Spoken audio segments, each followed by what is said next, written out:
Sold, Rachel said through the phone, her voice full of smug pride. 2.4 million for that dusty old beach house. Not bad for a place that's just been sitting there for years, right, Emma? I clutched my coffee mug so hard my knuckles turned white. Grandma Rose's beach house, the heart of every summer we had as kids, filled with our best memories, gone, sold behind my back, without asking me. You did what? I whispered. Oh, please, Rachel replied. I could imagine her rolling her eyes. You never go there. You're always so busy with your big-shot legal job in Boston. As the executor of Grandma's estate, I had the right to make the decision. I took a deep breath, my training in law kicking in. Rachel, the house was left to both of us. You can't just. Actually, I can. She cut me off. The paperwork is final. The new owners move in next week. I'm using my share to buy a yak. David's always wanted one. David, her greedy husband, was clearly involved. I pictured them laughing in their fancy mansion, enjoying the money while they stole what was also mine. This isn't legal, I said, trying to stay calm. I never signed anything. Rachel laughed coldly. Check the deed. As executor, I have full control. Maybe if you'd shown up to more estate meetings, you'd know that. But you were always too busy for family, weren't you? There it was, her usual guilt trip. After Grandma passed, Rachel played the devoted granddaughter while I buried myself in work to cope. I should have seen this coming. I'll fight this, I said. With what? Your fancy law degree? She mocked. Face it, Emma, it's over. I won. The money's already gone. She hung up, leaving me standing in the kitchen, shaking. Memories flooded in, Grandma's laughter on the porch, the smell of her garden, the little reading corner she made just for me. That house wasn't just a place, it was a piece of her, and Rachel sold it like it meant nothing. My phone buzzed. A text from Rachel. By the way, clear your stuff by Friday. New owners are moving in. Don't worry, I already took anything valuable. I stared at the message. Then something clicked. Grandma's study, the one room she always kept locked, the one she asked me to check after she was gone. I'd forgotten, too buried in work, hands trembling. I called the one person who could help, Thomas Harrison, Grandma's lawyer for over 30 years. He picked up on the second ring. Emma, I've been expecting your call. Rachel sold the beach house, I said quickly. She claims she's the executor. Ah, he said, rustling papers. Yes, I got the notice this morning. Tell me, have you gone through your grandmother's study yet? I froze. No, why? Because your grandmother left very specific instructions for that room, Thomas said gently. Instructions Rachel doesn't know about. Can you meet me this afternoon? Hope sparked. I'll catch the next train to Newport. I'll be there in 2 hours. Good. And Emma, he added, bring the small silver key, on the chain your grandmother gave you. I touched the key around my neck. I'd worn it since the funeral, never knowing what it was for. How did you? In time, Thomas said. Your grandmother was very thoughtful. She knew both of you well, very well. The train ride felt endless. I tried focusing on work but couldn't. Grandma's voice echoed in my mind. Always think 5 steps ahead, dear. Always have a backup plan. When I finally arrived, Thomas was there waiting. He studied me as I walked up. You look just like her, he said. Rose would be proud. Rachel wouldn't think so, I muttered. She says I left the family for my job. Thomas snorted. Rachel sees what she wants. Your grandmother admired your drive. She built everything from scratch, remember. But we're not here to talk about Rachel. We're here because your grandmother planned ahead. Inside his office, he got right to it. Emma, that key, have you ever used it? I shook my head. Grandma told me I'd know when the time was right.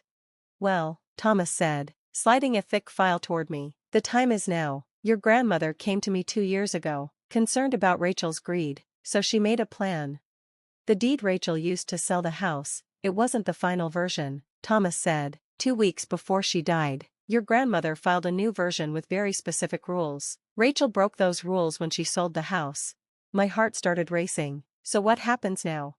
Thomas gave a small smile. That depends on what's inside the safe. Your grandmother made it clear, only you could open it. And only after Rachel tried to sell the house without asking you. I could feel Grandma's plan settling into place. She had known. She always knew. Thomas looked at his watch. Rachel's at some charity lunch. If you want to check the safe, this is your chance. Driving to the beach house felt automatic. As soon as I walked in, the smell of old books and ocean air wrapped around me. The study looked untouched. Rachel had never cared about Grandma's books or her business things. I slid the silver key into the safe hidden behind the desk. It opened smoothly. Inside was a thick envelope with my name on it, written in Grandma's neat handwriting. The note on top said, "For Emma, when Rachel shows her true colors. I'm sorry it had to come to this, dear, but some lessons have to be learned the hard way. All my love, Grandma Rose." My hand shook as I opened it. I held my breath while reading each page. Slowly, everything became clear. By the end, I knew why Thomas had sounded so sure. I picked up my phone and called him. "Did you find it?" he asked. "Yes," I said, gripping the papers tightly. "Call Rachel and her lawyer. Emergency meeting, your office, now." "And the fallout?" he asked. I thought about Rachel's smug voice, her careless lies. She didn't care about the house, but Grandma's lessons always came with a cost. "Oh, there'll be fallout," I said with a small smile. It's time Rachel learned Grandma's final lesson about being prepared. That afternoon, the sun shone through Thomas Harrison's office, casting shadows across the table. I laid out the papers from the safe, each one proof of how carefully Grandma had planned, another step to protect what mattered. The door slammed open. Rachel stormed in, dressed in expensive clothes, her designer bag hitting the table hard. David walked in behind her, smirking as usual, followed by her young, nervous-looking lawyer. "This better be important," Rachel snapped. I was in the middle of planning the Yacht Club summer gala. "Oh, it's important," I said calmly. "You might want to take a seat." "I'll stand," she said with a shrug. "Say whatever dramatic thing you're going to say so I can get back to my life." Thomas spoke up. "Rachel, I really think you should sit." There was something in his voice that made her pause. After a second, she sat down, David standing behind her. I slid a paper across the table. "Let's talk about the beach house you just sold." Rachel rolled her eyes. "We've already been over this.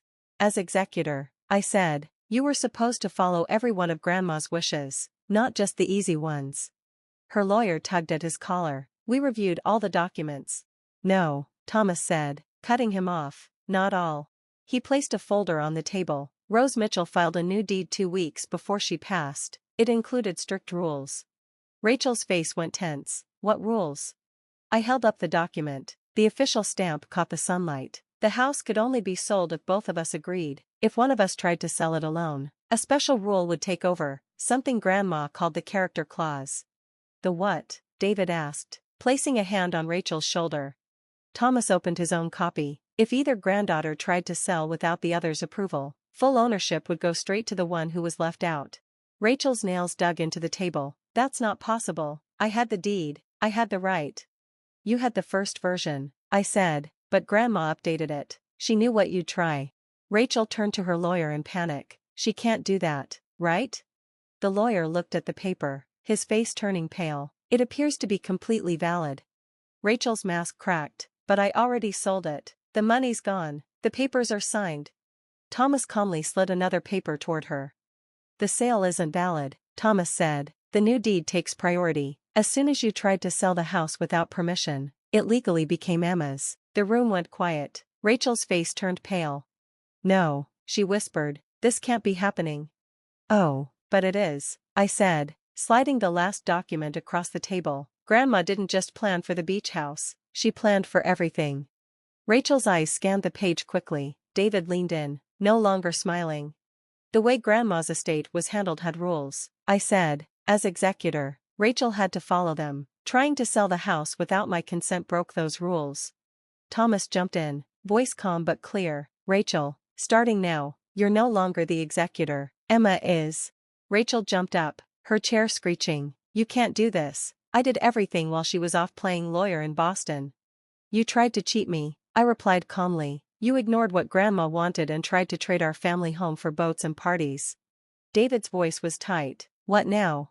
I gathered the documents. "Now Rachel hands over all executor duties. The sale is cancelled. I'll handle refunding the buyers, and you both have 30 days to move out of Grandma's estate house." Rachel gasped, and her lawyer looked uncomfortable. "That's our home," she said. "No," I said, "it was part of the estate, and you don't control it anymore." Thomas added, "As executor, Rachel could live there, but she's not executor anymore." Rachel dropped into her chair again, her eyes shiny with tears, not because she felt sorry, but because she lost. "Why?" she whispered. Why would Grandma do this to me? I pulled out a sealed letter from my briefcase, marked with Grandma's special wax seal. She left this for you, to be read only if the character clause was triggered. Rachel's hand shook as she opened it. I already knew what it said. There had been a copy in the safe for me too. My dearest Rachel. If you're reading this, then I was right to worry. You've let money and status blind you to what matters most. You chose betrayal over family. I love you, but love means telling hard truths. I hope you learn from this. The beach house wasn't just a place, it was about family and values. Emma understood that. You only saw money. Real wealth isn't about yachts or clubs, it's about honesty and love. I believe you can still be the person I raised you to be. All my love. Grandma Rose. Rachel crushed the letter in her hand as tears streamed down her face. This isn't fair, she said, her voice shaking. I was the good granddaughter. No, I said gently, you played the part. That's not the same. Her lawyer spoke quietly. Mrs. Henderson, I think you should cooperate from here. Rachel didn't answer him. She turned to Thomas. You knew. You let me go through with it. Thomas looked at her calmly. Your grandmother wanted you to learn. Some lessons need real consequences. David scoffed. This is robbery. We'll fight it. Go ahead, Thomas said. But know this, any lawsuit will open up a full audit of the estate, including some questionable expenses. Rachel went pale. David pulled his hand back from her shoulder. You have until the end of the month to leave the house, I said, and transfer all estate records to me by the end of the week. Rachel's voice was barely a whisper. You're just taking everything. No, I said as I picked up my things. I'll manage the estate fairly, but you lost the right to lead. She didn't answer, just grabbed her purse and stormed out. David followed. The lawyer stayed behind, looking defeated. I'll send the files tomorrow, he said quietly. I'm sorry, I should have checked the documents better. Once they were gone, Thomas poured 2 glasses of Grandma's favorite scotch. You handled that well, he said. Rose would be proud. I took a sip, feeling suddenly tired. She knew, didn't she? She knew this would happen. Thomas nodded. She was good at reading people. I looked out the window, thinking of the beach house and all the memories there. I'll fix it up first. Then maybe I'll try to fix things with Rachel, if she'll let me. If not, I'll still honor what Grandma wanted. Later that evening, I sat in my car outside the beach house. The sky was glowing with gold and pink as the sun set. It looked like a painting, just the kind Grandma loved. My phone buzzed. A message from Rachel. I hope you're happy. You ruined everything. I looked up at the house, quiet and waiting. No, Rachel, I whispered. I saved it. The next few weeks were busy as I sorted through papers in Grandma's study. I found out just how badly Rachel had misused the estate funds. She spent estate money on spas, designer clothes, and more, all hidden as property costs. One night, while I sat at Grandma's desk going through receipts, Thomas called. Rachel's lawyer just contacted me, he said. They want a full audit of the estate. I laughed. Do they not realize that'll expose all her spending? I think David pushed her into it, Thomas said. He's been going around saying you're out to get them. Of course he has, I sighed. What should we do? Let them try, Thomas said, sounding amused. Your grandmother kept perfect records. Every expense was written down. Rachel's tricks won't hold up. Just then, I heard the crunch of gravel outside. I looked out the window and saw Rachel's white Mercedes pulling into the driveway. I'll call you back, I said. My sister's here, Rachel said as she walked through the front door without knocking. Her heels clicked loudly on the floor. We need to talk. She stopped at the doorway. I pointed to the chair across from me. I'm listening, she said, but didn't sit. Her arms were crossed tightly. This has gone on long enough. Emma, you've made your point, but this is crazy. I'm your sister, not just some employee. You can't just toss me aside. I'm not tossing you aside, Rachel, but your choices have consequences. You tried to sell the beach house without telling me and spent estate money for personal stuff. Rachel's voice got sharper. I was the executor. I had every right to be paid for my time. Getting paid is one thing, I replied calmly, but using estate money like your own bank is another. I pulled out papers, receipts for designer bags, spa days, and David's golf membership. Those aren't estate expenses, Rachel.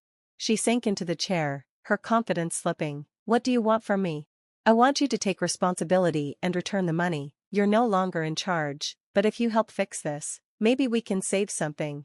Pay it back? Rachel laughed bitterly. With what money? David's business is falling apart. The country club raised fees again, and now you're kicking us out. We're barely covering the mortgage. For the first time in years, I really saw her, not the put-together woman in designer clothes, but someone truly struggling. What happened to you, Rachel? I asked gently. When did pretending everything's perfect become more important than what's real? Her lip shook. You don't get it. You left. You built your perfect life in Boston while I stayed behind trying to keep up the family name. Do you know how hard and expensive that is?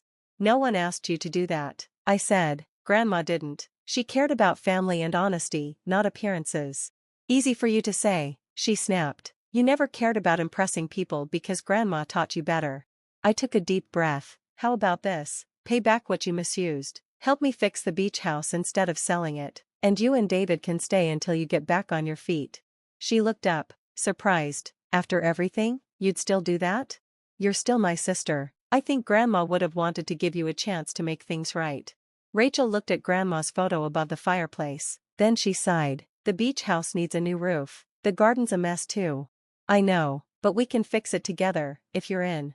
She reached into her designer bag and handed me a folder. These are repair estimates I got before trying to sell. I thought they'd boost the sale price, but maybe they'll help now. Thanks, I said. This is a good start. Her hands trembled as she fixed her skirt. I'll talk to David about the money. We can work out a plan. That's what family does, I told her.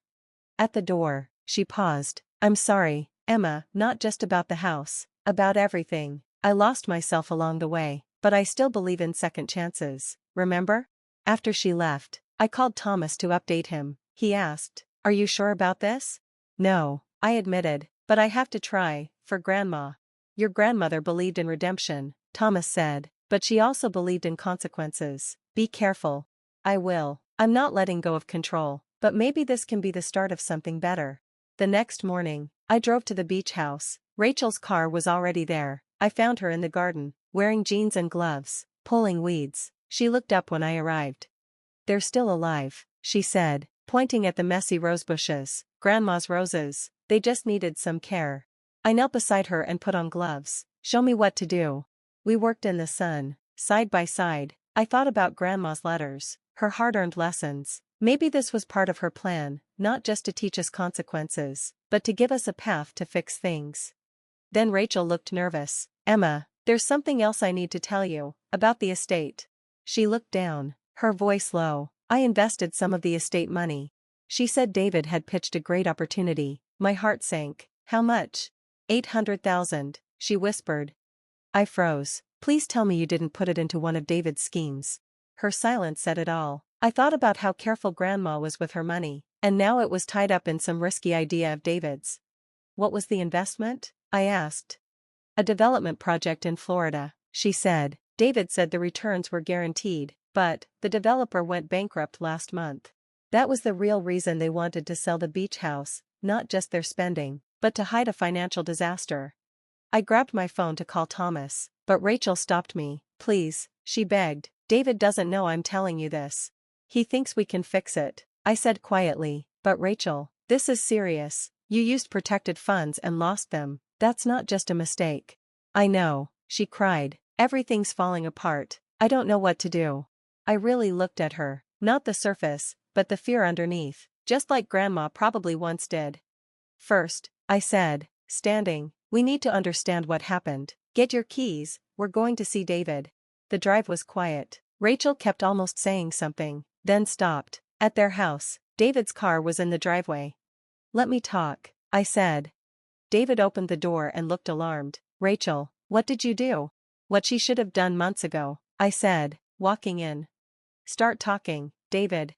He eventually told us everything. He had mortgaged their house to fund the project, thinking it would solve their problems. When things got bad, he pushed Rachel to use estate funds. It wasn't supposed to happen like this, he said. Did you even check if it was a good investment? I asked. He stayed silent. I turned to Rachel. You tried to sell the house to cover this up, didn't you? She nodded. David added, the developer wanted more money. We couldn't keep up. Just then, my phone rang. It was Thomas. Emma, we need to talk about the Florida investment. How do you know about it? I asked. Your grandma set up a backup insurance policy for losses like this. It covers up to $1 million for unauthorized investments. Hope sparked inside me. What kind of policy? A strong one, Thomas said. She predicted this might happen. Can you come here? We need you now. An hour later, we all sat at the table, Rachel, David, Thomas, and me. The insurance can cover the loss, Thomas said, but there are conditions. Like what? David asked. First, both of you must admit what you did. Second, you'll attend financial counseling. Third, Thomas looked at David, you must stay out of estate matters permanently. If you don't. David interrupted, then what? Then Emma will have to press charges. And with this paperwork, that'll stick. The room went quiet. David stood up and walked out. Rachel watched him go. What now? Now, I said gently, we do what Grandma wanted, fix what's broken, the house, and us, but only if you're truly ready. She nodded, I am. Come with me, not because you must, but because we're sisters. Over the next few months, Rachel and I worked on the beach house every weekend. She especially loved fixing the garden. Slowly, I saw the sister I used to know. In the fall, David filed for divorce. Rachel was hurt, but not surprised. He never loved me, she said. He loved what I had. You're worth more than that, I told her. Thanks to the insurance, the estate was safe. Rachel kept up with her counseling and even started working at a garden center. She was good at it. 1 year later, we held a small ceremony in the garden. We added a bench in Grandma's memory. Rachel spoke, her voice strong and calm. And I knew, wherever Grandma was, she'd be proud, not just of the beach house, but of us too. Have you ever had to be the strong one in your family? Share your story below, and if this message resonates with you, don't forget to like, comment, and subscribe for more real stories of growth, resilience, and self-leadership.